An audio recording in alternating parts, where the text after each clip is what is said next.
caçar os deputados que são oposição. Enquanto vai indo, a gente vai conseguindo e vai indo um por um. Se você reparar bem a fala do Flávio Dino, ele fez um comentário, se não me engano, ontem, até que a Metrópole repercutiu e tudo mais, falando que ele quer que as Big Techs respeitem as decisões deles, e ele deu um detalhe ali que eu observei e chamou muita atenção. Subiu o tom. Onde ele falou o seguinte, que quer que seja feito como foi feito no período das eleições de 2022. Você reparou que ele falou nesse sentido? Ali tinha censura. Em 2022, deputados tiveram suas redes sociais bloqueadas, apagaram diversos conteúdos. Então, ali já tinha. Você lembra que a Meta, até foi divulgado, que montou uma parceria entre a Meta e o Tribunal Superior Eleitoral, Meta do Facebook. Então, Facebook e Instagram, eles tinham montado um acoplado ali para dar suporte ao Tribunal Superior Eleitoral na censura. E é isso que eu acho que, de certa forma, o Flávio Dino está dizendo que ele quer. Ele quer que as grandes redes, elas criem um ambiente compartilhado com o Ministério da Justiça, e aí ele faz uma ameaça que, se fosse o Bolsonaro tivesse feito, tinha sido cassado. O Flávio Dino falou o seguinte, que ele manda na Polícia Federal. Ele fez a seguinte afirmação e falou que se o pessoal não obedecesse, poderia virar réu de investigações da polícia. O Flávio Dino fazendo Isso foi uma reunião recente com os caras das plataformas. Isso. Então, o que você fala, você sabe poderia que isso ter censura, a gente já vive uma censura. Mas, deputado, isso aí também é uma briga lá nos Estados Unidos, né? Os Estados Unidos é a mesma briga. Ou as Big Tech, o Estado, ele quer ter o controle do negócio. Porque, quem não quer ter controle da informação? Lá o Zuckerberg. Controle do celular de todo mundo aqui, ó. Dos dados, todo mundo quer isso. Então isso é uma briga meio que da tecnologia. Não foi falta de aviso. Na pré-campanha do Lula, antes mesmo de entrar na campanha, o Lula já dizia que ele admirava o Partido Comunista Chinês, principalmente que o Partido Comunista Chinês tinha pulso firme, que ele mandava e obedecia. Ele falava que o Partido Comunista Chinês controlava a imprensa, controlava a rede social. Ele já tinha avisado o que ele queria fazer. Aí teve um outro jornalista onde ele falou que ele queria controlar a imprensa, que ele queria controlar as redes sociais. O jornalista falou, não, mas isso é censura, isso é ditadura. E ele falou, não discorda não, concorda comigo. Então, assim, ele já avisou o que ele ia fazer. E o Lula não está lá sem um projeto de controle. Esse projeto de controlar as redes sociais, que é onde, inclusive, parece que o Zé Dirceu estava dando um depoimento há poucos dias, falando de que era importante o controle das redes sociais, porque como a esquerda demorou para entrar nas redes sociais, eles já não tinham mais domínio sobre isso. Sim. E eles não conseguem reestruturar a narrativa das redes sociais, então eles precisam ter o controle sobre isso. Nós estamos lutando, nós vamos lutar até mesmo para esses projetos que estão sendo tentando aprovar em pedaços, a PL 2630. Nós estamos lutando, atento a todas elas e combatendo para tentar derrubar uma a uma. Então, mas essa questão que vocês estão lutando, vocês estão se empenhando, não tem nada que o Lira e o Pacheco possam chegar e fazer ali como presidente, cada um da Câmara? Não tem nada? Na verdade, não há porque os caras acordo. Estão atropelando, né? Não, mas não é tão simples assim. Não há acordo entre a Câmara e o Senado. Não está acontecendo isso. A Câmara está tendo um posicionamento muito diferente do Senado.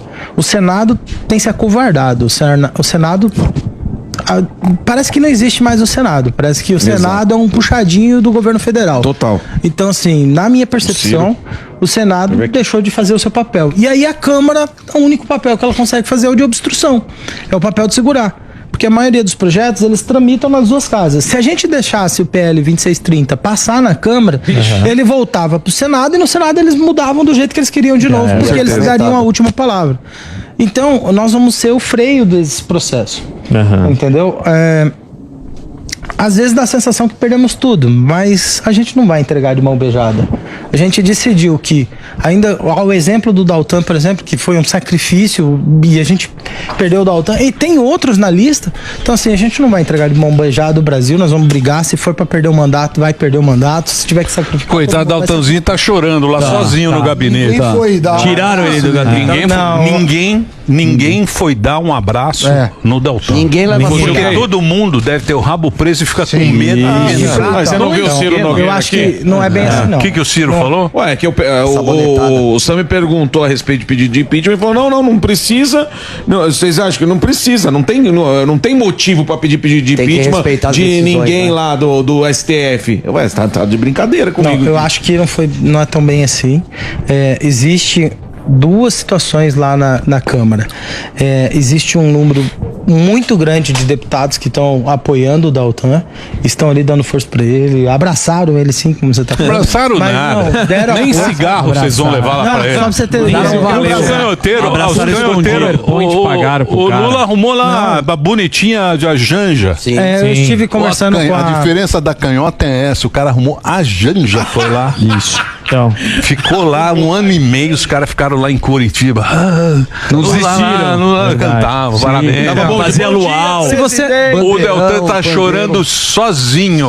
Não, olha sozinho. Essa que é a verdade. E é diplomado, hein? A diferença. Então, é diplomado. O Deltan, pelo que a Renata Abreu, presidente do Podemos, falou com a gente ontem, o Deltan deve entrar para assessoria do próprio partido, informação de lideranças, formação política, vai auxiliar os deputados na fiscalização, um trabalho que ele já é especialista, então ele não vai ficar largado, ele vai estar junto dentro desse processo, provavelmente dentro da Câmara o tempo todo.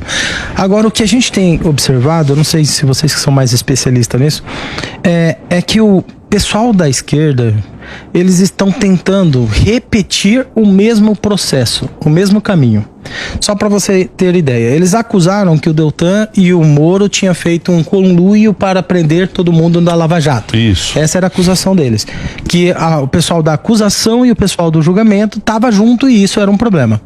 Só que o Alexandre de Moraes está fazendo a mesma coisa. Ele é quem julga, ele é quem investiga, ele é a vítima, está fazendo o mesmo caminho.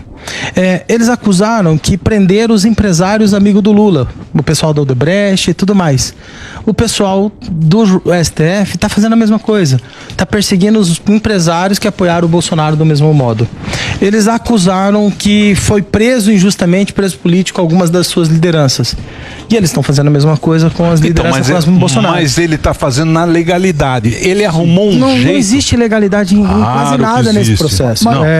O que existe hoje... Deputado, existe. O cara, ele arrumou um jeito.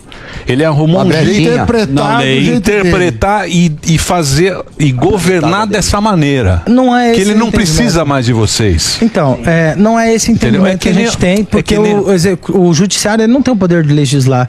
E essa situação de lei... Não, isso que está acontecendo... Bolsonaro, eles fizeram o orçamento do Bolsonaro. Isso que está acontecendo hoje é por causa de um Senado omisso, Senado covarde. Bem, você tá e é isso que é o grande problema. E aí o que a gente percebe é o seguinte, qual foi o grande ápice do ataque da Lava Jato? Foi a prisão do Lula, não foi? Uhum. E o afastamento do Lula no processo judicial. Sim. Qual que você acha que é o grande ápice que eles estão querendo fazer agora? É a prisão do Bolsonaro. O projeto deles afasta o Deltan, afasta o Moro, persegue os filhos do Bolsonaro. Vai dando recado. Vai chegar. Deputado. Até onde ele quer chegar? Até impedir que o Bolsonaro participe do próximo processo eleitoral. E aí, a censura na rede social, o bloqueio. Então, a gente está tentando lutar de todas as formas. Só que essa censura não volta. Sim. Exato. A hora que esse passa, é o problema. Retrocede. Isso é que é o problema de você torcer, por exemplo, eu sou do Lula. Eu sou o cara que fala, pô, caramba, vamos lá, não sei o quê, vamos ferrar. Vamos defender. Essa censura, quando ele percebe que ele conquistou esse poder de ter a censura, ela não volta para trás. Não dá ré. Isso aí você lembra que... Na minha leitura, pelo menos, eu penso o seguinte, eles vão segurar o máximo que dá. Até onde a crise econômica não bater na porta. E vai bater daqui a pouco. Com as medidas que eles estão tomando, principalmente do arcabouço fiscal, que não tem mais lei de responsabilidade fiscal praticamente, porque o cara pode furar os tetos, ele pode fazer o que ele quiser. E a penalidade não vem? O que se espera que vai acontecer? Se eu puder fazer uma pergunta, claro. Eu queria saber o seguinte. Você falou que você está jogando a responsabilidade do Senado. O Senado, de fato, tem responsabilidade. Mas o Arthur Lira tem um papel importante. Tanto em escolher as pautas, como, eventualmente, por uma oposição. A gente viu isso, inclusive, na época do impeachment da Dilma, o papel não só do Senado, mas da Câmara. Nesse sentido, você fala, a gente conseguiu barrar o negócio do saneamento.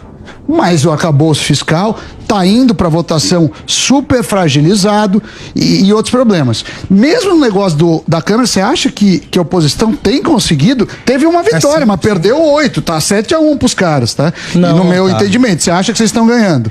Nós ganhamos 7 e perdemos 1. Essa é a nossa visão. Quais são as 7 que vocês ganharam? Olha, nós barramos quase todos os projetos que estão desde o começo lá, que eles tentaram passar.